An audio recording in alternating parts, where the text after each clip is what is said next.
tawag mga agad MDR. Babae? Nila po saglit ng kape, mumura naman dyan. Lasing ba? Time check 3:30. Tayo sa tapat ng Shell Tabang. Pasok sa ilalim itong motor. Ano to, nakaparada lang tong truck na to? Bumili lang ako ng kape eh.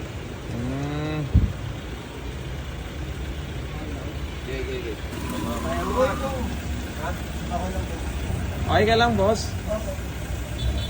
Naka-helmet? Sabi ko eh, ba't nag-helmet tayo eh? Kakalabas ka? Tandaan lang, mauntog ka ha? Dito ka lumabas sa may ano. Dito. Oo.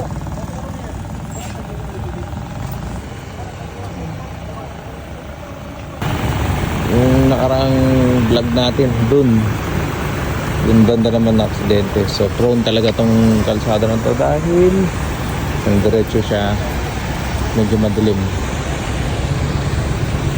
Makikita nyo dito, daling araw pa lang, 3:35 AM.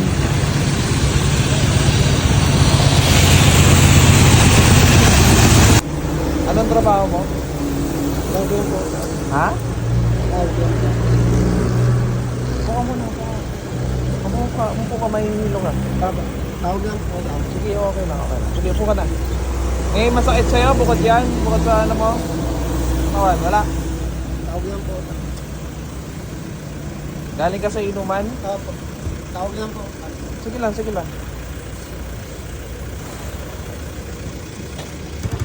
ito na. Ito na yung rescue ng barangay Tabang. Pakabilis talaga ito dumating.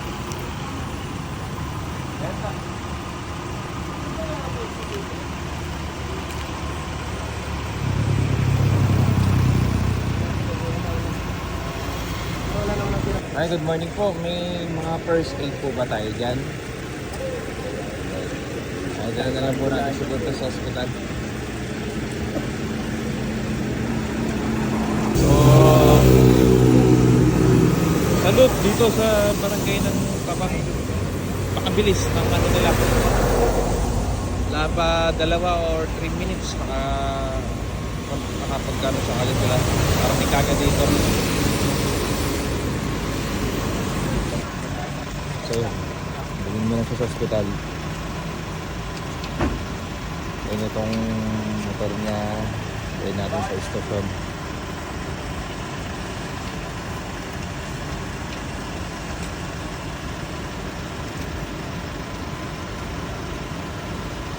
Ako pa, another night, another vlog, and another accident. So yun, wag nating tutularan yung gano'n, no? Wag nating gagawin na makainom tapos magmamaneho, lalo na walang helmet si bossing. Wag nating kasalayan yung gano'n, mga kopa, napakadelikado. Ayun, buhay nga naman si kuya, pero may tama. Tumawag.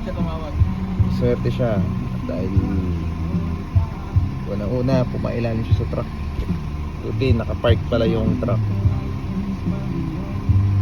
So keep safe, ride safe, at lagi tayong mag-pray. Assalamualaikum.